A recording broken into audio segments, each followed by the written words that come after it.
Welcome to green byte YouTube channel. இந்த சேனலுக்கு நீங்கள் புதுசுனா சப்ஸ்கிரைப் பண்ணிவிடுங்க, மறக்காமல் பெல் பட்டனையும் ப்ரெஸ் பண்ணிவிடுங்க. இந்த வீடியோவில் நம்ம என்ன பார்க்க போகிறோம்னாக்கா, லேப்டாப் ஹார்ட் டிஸ்க்கை எப்படி எக்ஸ்டர்னல் ஹார்ட் டிஸ்க்காக மாற்ற போகிறோம், அதை பற்றி தான் நம்ம இப்போ பார்க்க போகிறோம். பொதுவாக உங்கள்கிட்ட ஒரு லேப்டாப் வந்து ஃபால்ட்டியாக இருக்குது, அதாவது மதர் போர்ட் டெட்டு அப்படின்னாக்கா அதில் இருக்க காம்போனண்ட்லாம் கொஞ்சம் நல்லாயிருக்கும், அதாவது ஹார்ட் டிஸ்க், ரேம் இதெல்லாம் நல்லாயிருக்கும். அந்த ஹார்ட் டிஸ்க்கை வந்து எடுத்து நம்ம எப்படி எக்ஸ்டர்னல் ஹார்ட் டிஸ்க்காக, அதாவது பென்ட்ரைவ் போல் நம்ம அதை பயன்படுத்திக்கலாம், வெளியே கனெக்ட் பண்ணி யூஸ் பண்ணிக்கலாம். 500 ஜிபியோ இல்லை ஒரு 1 டிபியோ அதை நம்ம யூஸ் பண்ணிக்கலாம். இப்போ நீங்கள் பார்க்குறீங்கல்ல, இதுதான் வந்து எக்ஸ்டர்னல் ஹார்ட் டிஸ்க் கேஸு.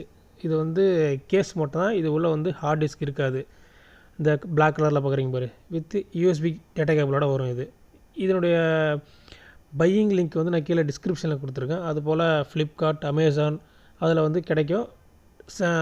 அதனுடைய குவாலிட்டிக்கு தகுந்த போல் விலையும் டிஃபர் ஆகும். உங்களுக்கு எது செட் ஆகுதோ அதை நீங்கள் ஆன்லைனில் பை பண்ணிக்கலாம். இது போல் நிறையா டிஃப்ரெண்ட் கேசஸ் வந்து விற்கிது. இது சைஸ் பார்த்திங்கன்னா 2.5 இன்ச்சு, அதாவது 2.5 inch external hard drive case. இது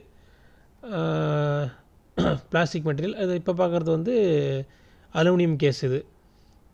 இதில் 2 டைப் இருக்குது, யூஎஸ்பி 3.0, 2.0 இருக்கும். 2.0னாக்கா டேட்டா ட்ரான்ஸ்ஃபர் ஸ்பீடு வந்து ஒரு மாட்ரேட்டாக இருக்கும். 3.0 வந்து ஹையாக இருக்கும், அதாவது 30 mbps மேலே அது வந்து டேட்டா ட்ரான்ஸ்ஃபர் ஆகும். வீடியோ ஸ்கிப் பண்ணாமல் ஃபுல்லாக பாருங்கள். இப்போ பார்க்குறீங்கல்ல, இந்த ஃபால்ட்டி லேப்டாப்பில் இருக்க ஹார்ட் டிஸ்க் தான் எடுத்து நான் எக்ஸ்டர்னல் ஹார்ட் டிஸ்க்காக மாற்ற போகிறேன். இது வந்து ஃபுல்லாக ஃபால்ட்டி, இது சர்வீஸ் கொடுத்து ஒர்க் ஆகுதுன்னு சொல்லிட்டாங்க. இதை நான் ஆல்ரெடி கேஸை ரிமூவ் பண்ணிட்டேன். நீங்கள் ஓப்பன் பண்ணுறப்ப ப்ராப்பராக ஸ்க்ரூ ட்ரைவ் டூல்ஸ்லாம் பயன்படுத்தி ரிமூவ் பண்ணுங்கள். இப்போ பார்க்குறீங்களா, இதில் இருக்கிறது அந்த ரேம், இது மதர் போர்டு, ஃபேனு. இப்போ நான் மார்க் பண்ணுற பாருங்க, இதுதான் வந்து ஹார்ட் டிஸ்க். இதை தான் நம்ம எடுத்து எக்ஸ்டர்னல் ஹார்ட் டிஸ்க்கை கன்வெர்ட் பண்ண போகிறோம். இதில் வந்து ஸ்க்ரூலாம் எதுவும் இல்லை, ஜஸ்ட் ப்ளக் டைப் தான். ஸோ அதை ஈஸியாக ரிமூவ் பண்ணிட்டேன். சில லேப்டாப்பில் வந்து ஸ்க்ரூலாம் இருக்கும், அதை ப்ராப்பராக ரிமூவ் பண்ணி சேஃபாக வெளியிடுங்க. இது வந்து 250 ஜிபி ஹார்ட் டிஸ்க்கு. சைஸ் பார்த்தீங்கன்னாக்கா 2.5 இன்ச்சஸ், 2.5 இன்ச்சஸ் சைஸு. அதுபோல் இது டிஃப்ரெண்ட் இதில் வரும், அதாவது 500 ஜிபி, 250 ஜிபி, 1 டிபி. அது லேப்டாப்போட கான்ஃபிகரேஷன் பொறுத்து உங்களோட ஹார்ட் டிஸ்க் சைஸ் வந்து அதிகமாக இருக்கும். இந்த ஹார்ட் டிஸ்க் எடுத்து தான் நம்ம வந்து அந்த எக்ஸ்டர்னல் க்ளோசருக்குள்ளே போட்டு கன்வெர்ட் பண்ண போகிறோம். எப்படி போடுறது நான் வந்து காமிக்கிறேன். ஹார்ட் டிஸ்க் எடுத்துகிட்டு அதில் இருக்க சாட்டா பின்னும் இதில் இருக்க சாட்டா பின்னும் கரெக்டாக மேட்ச் ஆகிற மாதிரி நீங்கள் அதை வந்து இன்சர்ட் பண்ணணும். பாருங்கள், கரெக்டாக ப்ராப்பராக நீங்கள் இன்சர்ட் பண்ணிங்கனாக்கா அதில் போய் ப்ரெஸ் பண்ண வர ஒரு லாக் சவுண்டு வரும். கேர்ஃபுல்லாக க்ளோஸ் பண்ணுங்கள். க்ளோஸ் ஆகிடுச்சு.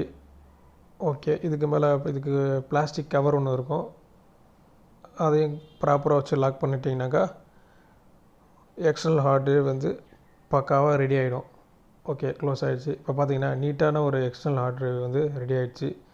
இதில் வந்து நம்ம யூஎஸ்பி கேபிள் அதை இருக்குது பாருங்கள், சாட்டா யூஎஸ்பி கேபிளை கனெக்ட் பண்ணி சாட்டா டு யூஎஸ்பி நம்ம வந்து அதை லேப்டாப்பில் கனெக்ட் பண்ணி நம்ம அதை ஆக்சஸ் பண்ணிக்கலாம். அதுபோல் டிஃப்ரெண்ட் டைப் ஆஃப் கேசஸ் வந்து ஆன்லைனில் இருக்குது. நீங்கள் உங்கள் பட்ஜெட்டுக்கு தகுந்த போல் அதை நீங்கள் பை பண்ணிக்கங்க. கீழேயே நான் சில பையிங் லிங்க் கொடுத்துருக்கேன், கீழே வீடியோ டிஸ்கிரிப்ஷனில் இருக்குது பையிங் லிங்க்கு. அதை செலக்ட் பண்ணி நீங்கள் பை பண்ணிக்கலாம். அப்படி இல்லைனாக்கா ஆன்லைனில் போய்ட்டு ஃப்ளிப்கார்ட், அமேசானில் சர்ச் பண்ணிங்கனாக்கா ஹார்ட் டிஸ்க் எக்ஸ்டர்னல் க்ளோசர்னு கொடுத்தீங்கன்னாக்கா உங்களுக்கு நிறைய காமிக்கும். உங்களுக்கு எது பிடிச்சிருக்கோ அதை நீங்கள் பை பண்ணிக்கலாம். இது ரெண்டும் சேம் தான். இப்போ பார்க்குறீங்களா பிளாக் கலர், அது square type hard disk closure. இது வந்து லைட்டாக ஓவல் டைப்பில் இருக்குது எட்ஜஸ்லாம். இது ரெண்டும் சேம் 3.0 தான், யூஎஸ்பி 3.0. சேம் டேட்டா கேபிள் தான் இதுக்கும். அதில் இருக்க டேட்டா கேபிளை வந்து நம்ம இதில் யூஸ் பண்ணிக்கலாம். சேம் டைப் தான் பின்னு, ரெண்டும் சேம் தான். அதனுடைய பிளாஸ்டிக் மட்டும்தான் வேரி ஆகும், அதாவது சைஸஸ். அதுபோல் இப்போ நீங்கள் பார்க்குறீங்கள, இது வந்து அலுமினியம் கேஸு. முன்னாடி பார்த்த ரெண்டும் வந்து பிளாஸ்டிக் கேஸு, இது அலுமினியம். வந்து இது வந்து யூஎஸ்பி 3.0 தான். இதில் வந்து போர்டு தெரியுது, இதில் வந்து போர்டு வெளியே தெரியுது, அதில் இருக்க பிசிபி வந்து வெளியே தெரியல, க்ளோஸ் ஆகிருந்தது. இப்போ பாருங்கள், இந்த ஹார்ட் டிஸ்க் எடுத்து இந்த சாட்டா கனெக்ஷனில் கனெக்ட் பண்ணிவிட்டு இதை அப்படியே நம்ம வந்து கேஸில் வந்து இன்சர்ட் பண்ண வேண்டியதான். பார்த்து கேர்ஃபுல்லாக வந்து ப்ரெஸ் பண்ணணும். ஏன்னா ஹார்ட் டிஸ்கில் வந்து டேட்டா இருக்கும். ஸோ ஹார்ட் ப்ரெஸ்ஸில் எதுவும் பண்ணக்கூடாது. இதுக்கு பார்த்தீங்கன்னாக்கா யூஎஸ்பி கேபிள் தான், 2 சைடுமே யூஎஸ்பி கேபிள் தான் இருக்கும். இதுலேயும் யூஎஸ்பி கேபிள் டைப் தான் இருக்கும். அதை வந்து நம்ம லேப்டாப்பில் கனெக்ட் பண்ணி அக்சஸ் பண்ணிக்கலாம். இது யூஎஸ்பி 3.0 தான். நெக்ஸ்ட் நம்ம இதை லேப்டாப்பில் கனெக்ட் பண்ணி செக் பண்ணி பார்ப்போம். ஜஸ்ட் நார்மல் ஒரு பென்ட்ரைவ் கனெக்ட் பண்ணுற போல் கனெக்ட் பண்ணி நீங்கள் இதை டேட்டாவை அக்சஸ் பண்ணிக்கலாம்.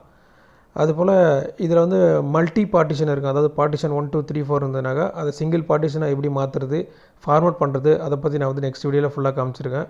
மறக்காமல் பாருங்கள். தேங்க்யூ.